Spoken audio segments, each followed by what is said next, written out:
Hello everyone, good morning. I am teacher Rafi and welcome to our class. To begin our class, let us pray first.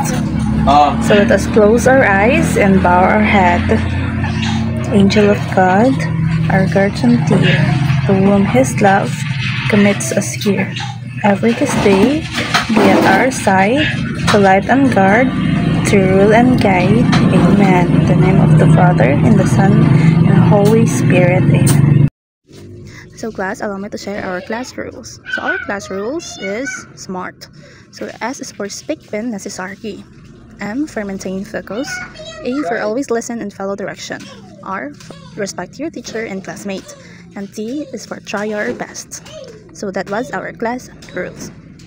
Before we proceed to our next topic, let us review first about our previous topic if you still remember. Alright? Okay, so first, what was our topic last meeting? Okay, so very good. The systematic approach. So, what is systematic approach?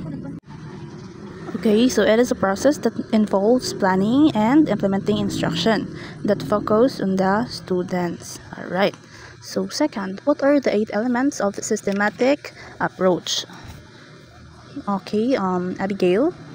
Okay, so the 8 systematic approach are: first, what are those? Define objectives, choose appropriate methods, choose appropriate experiences, select materials, equipment, and facilities, assign personal rules, implement the instruction, evaluate outcomes, and refine the process. Alright, very good. Alright, so how about the question number 3? What are the 3 main phases of systematic approach? Okay, Isa, you raise your hand. Alright, so very good. So the 3 phases of systematic approach are formulation of instructional objectives, second is instructional process itself, and third is assessment of learning. Alright, so you still remember our previous discussion. So let us give yourself a 5 clap. 1, 2, 3, 4, 5. Our topic for today is about the cone of experience by Edgar Dale. So allow me to share our lesson objectives. First, define the cone of experience. Second is to identify the different sensory aids in the cone of experience. Third, analyze the implication of the cone of experience in teaching. Did you know that the cone of experience has a song?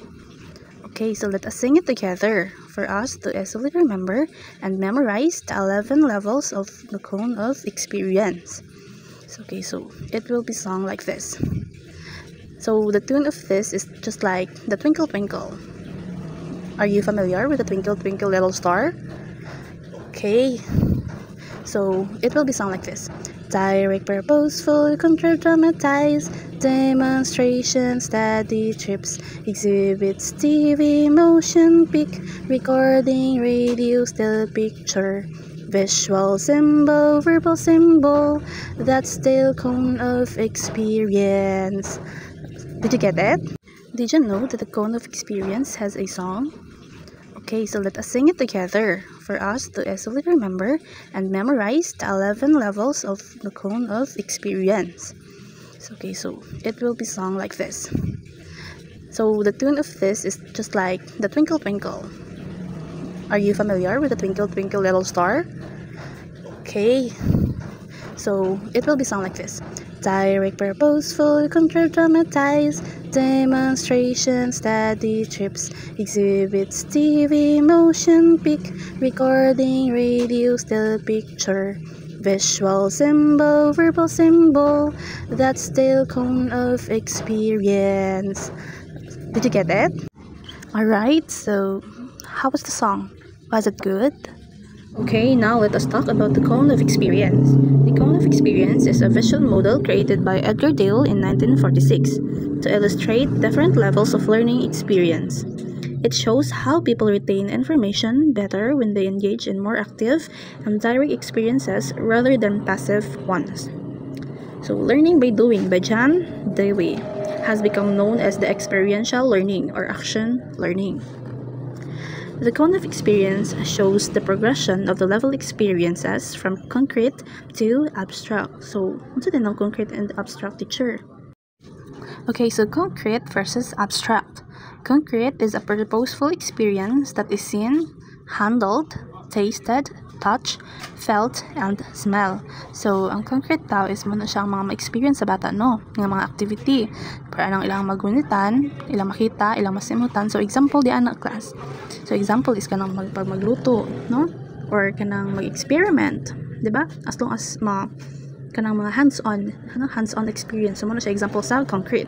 So, ang abstract is a verbal symbol and messages are highly abstract. They do not have a physical resemblance to the objects. So, kaya siya is more on mga verbal and visual symbols lang, no? Or mga text. So, like for example, din yung picture nga nasa kilid class o nga akong provide. Diba? Kung sa man nakita sa pinakauna, diba ang symbol is earth nga picture, no? Tapos ang sa baba is earth lang siya nga text. So, asa man din ha, example sa concrete. Okay, so ang kanang picture nga picture sa earth, muna siya example sa concrete. While ang kanang nasa ubos is muna siya example sa abstract. The cone of experience has 11 different levels of learning experiences. So from least to high, or from abstract to concrete. So ang abstract diba is katong mga symbols lang. So the verbal symbols, so muna siyang first. So first is the verbal symbols. So mo siya class ang kanang mga mag-read og textbooks, articles, or notes. Okay, so the visual symbols is para nang magtanaw og mga charts, no? Si teachers magpatanaw og mga charts, maps, or diagrams sa iyang mga kids. Tapos ikatulo is recordings, radio, and still pictures. So like for example, ang activity ng teacher niya ihatag is maminaw sa mga audio, recordings, or diba? So mana siya, or magtanaw ka ng mga pictures. No, then fourth is the motion pictures, or like for example is magpatanaw si teacher og video, no, or film. Yeah, at the end is na the question niya. So unsa nahitabo sa character, o diba? So mo na siya ang motion pictures. Then educational television. So unsa man siya kanang ginagamit ni teacher, no, pag magpasalida si teacher. Exhibits. So it is a public display, no, sa mga objects, information, or kanang mga artwork. Ano nakatry na ba mo og na class adto sa exhibit? No, most usually is siya sa museum, sa gallery, or educational setting. No, then mostly ang gina-display din ni kasagaran, no, pag sila teacher dalon ta sa exhibit is kanang pag sa mga science or sa history about sa atong gigikan or sa Philippines, no, or kanang mga art nga pang display. So next is the study trips. So some examples of study trips. Field trip, no? Example is field trip, observing real objects and environment. Sunod is demonstration.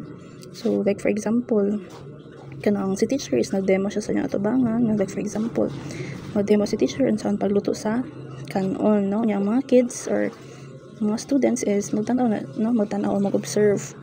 Sunod is dramatize, no, or role playing. May si teacher, like magpa-activity si teacher ngay pa role play sa inyo ha ang kani siya nga topic pa role play ni teacher sa inyo, no. So muna siyang dramatized role playing. So contrive experiences. Okay, using replicas of real objects. So like for example is kanang planets. So dili man mapakita ni teacher sa inyo ha, no, sa real planets. So saan man nadalo mo ni teacher sa outer space, diba? So instead nga dalo mo ni teacher sa outer space kay impossible na siya nga mahitabo. So magamit si teacher og replicas, no, of real objects, such as magpakita si teacher sa inyo dalo ka ng mga itong mga planets, no, mga planets nga mga object nga kanang gi-display ni teacher, no, pakita niya sa inyo ha. Then direct experiences. So sa man siya a first-hand experience, no, or ang student mismo magbuhat. Muna siya ginatawag nato nga learning by doing. So anong learning by doing man? Kaya syempre pag once nga si student, no, or si teacher mahatag siya activity sa iyang student nga ang iyang student mismo ang magbuhat, no, sa activity, syempre the more nga mas maka-learn si student. Muna siya ginatawag nga learning by doing or sa iyang experience. Okay, so for this pictures, no, sa cone of experience, it shows kung pila ka percent, no, ang retention sa information or sa knowledge sa bata, no, o gamiton ni teacher nga mga level, no sa iyang mga activities or sa iyang pagtudlo. So di ba kay is nag-start ta sa from abstract, no, which is ang verbal symbols, no, ang sa pinakaibabaw kanang read mo na siya ang abstract. Tapos ang concrete is kay nasa pinaka-ubos kaning do the real thing. Okay, so pag si teacher daw is pag magpabasa lang daw siya, no, or di ba verbal man. So pag pamitag verbal is kanang magbasa ng mga textbook. So pag si teacher daw is pag magpabasa daw siya, so 10% tara diyan ang kadugayon, no, sa knowledge nga mapabilin sa utok sa bata. So like for example is napabasa si teacher, so possible kay 10% raman, so taud-taud diyan na is limtan ra na ni children, no, or ni learner. So second, 20% of what they hear. Okay, so parang mag-discuss si teacher niya, igor maminaw si student, so 20% daw na siya. Then 30% og unsa ang ilahang makita. Okay, so like for example mag-view og images or mga videos, so 30% ra daw ang kadugayon, no, sa knowledge nga nakuha sa bata, no, 30% daw ang retention. So 50% if the combination of what they see and what they hear. So like for example sa exhibits or magwatch og demonstration, no, unya mo participate sa hands-on workshop. So combination, diba, sa unsa ilang makita og madungog. So ano man kay, diba, pag once sa demonstration si teacher is nagademo siya dira sa atubangan, then diba si pupils is maminaw siya, no, maminaw siya sa ginaistorya ni teacher while nagademo, diba, unya makita po na yung saan ginabuhat ni teacher, diba? So like for example, katong example gay nga magluto og ganon, so if i-demo ni teacher nga nagluto siya ganon, so ang retention na diyan sa information, no, sa utok sa bata is 50%, so dugay-dugay pod, no. So 70% of what they say and write, so unsa din siya pwede nang mag-design of collaborative lessons. Design niya simulate, model, or experience lesson. So like for example is si teacher niya, okay, so write your observation about this and share, no, your observation in front of our class. So like for example in ana, no, pag ug unsa daw ang kanang ginasulat ni students tapos iha po daw gina-share, so 70% daw ang retention sa knowledge din sa bata. Okay, so 90% of what they do, so mo ni siya ang pinaka-effective, no, nga dapat buhaton ni teacher, no, nga mga activity kanang design up or perform a presentation or doing the real thing. So kini siya kanang dapat ano siya kanang experience siya sa bata, no, so 90% daw unsang ilang mabuhat. So nganong 90% man, no, nganong pag once nga i-perform sa bata ang activity nga ipabuhat ni teacher or kanang mga first hand activities, nganong 90% man siya. Okay, so syempre, no, so dili lang man kay basta kanang nagtuon ang bata, ay dili lang man siya basta kay kanang makita lang niya, but then siya mismo ang nag-perform. So pag siya daw mismo ang mag-perform, no, kanang mas memorable do na siya, no, kumbaga mas memorable siya mo nga dugay ang retention sa iyang knowledge, no, ang information. So pag ingon ana dili na niya dali basta-basta makalimtan. So dapat ba teacher dapat ba nga more on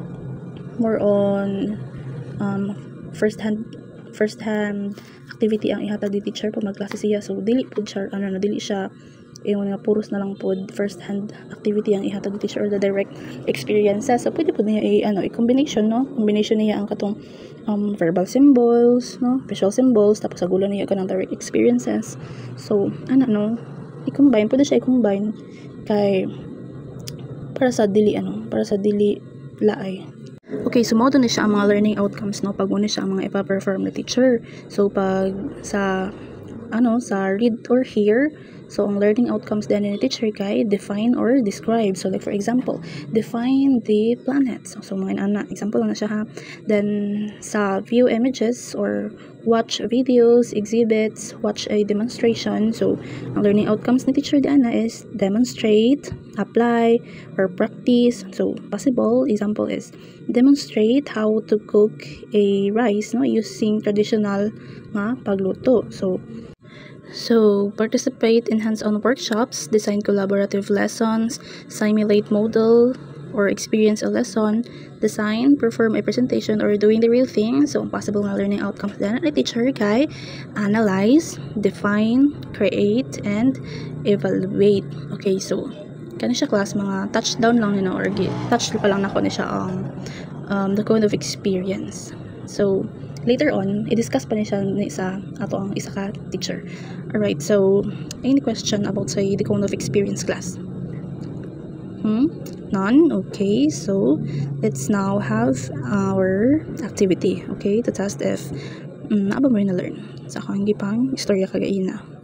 Okay, based on Edgar Dale's cone of experience, which activity is closest to the real thing? A. View image. B. Attend exhibit. C. Watch a demo. D. Hear. So what is the answer? Alright, so attend exhibit. So kung anong mas closest na siya sa real thing. Okay, syempre kay si pupils, no? Or si teacher is ihamang gipatan iyang mga students sa exhibit, no? Gipadto niya nakita niya nga okay, ingon na din siya, di ba?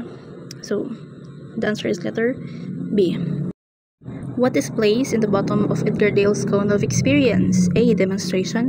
B. Pictures. C. Text. D. Direct purposeful experience. So asa daw ang place pinakailalom, no, sa Dale's cone of experience? So asa daw dato? Alright, so letter D. Direct purposeful experience.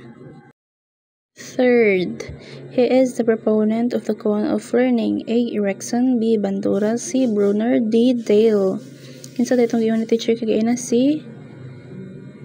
Edgar Dale. Letter D. Very good. Okay, fourth. When classes began, teacher Dan asked student in pair to interview and introduce each other to the class. How will this activity be classified according to Edgar Dale cone of experience? A. Purposeful experience. B. Verbal symbols. C. Dramatized experience. Letter D. Demonstration. Okay, the answer is letter A. So, nga naman, syempre kay, di ba, ang giyon teacher Dandre is i-interview daw nila ang ilahang kapares. So, asa man siya nga belong, di ba, sa purposeful direct experience. Lastly, based on Edgar Dale's cone of experience, which activity is farthest from the real thing? Okay, asa daw ang layo? A. Watch a demo. B. View image. C. Listen to a lecture. D. Attend exhibit. Okay, so asa man dapit class? Okay, so I'll listen to a lecture. Okay, so diba according sa discuss the teacher kagaina ang listen to ang maminaw is a furthest from a real thing. So the answer is letter C. Okay, so is there any question about our discussion? Okay, so if none, I hope you really understand our discussion for today. So that's all. Thank you.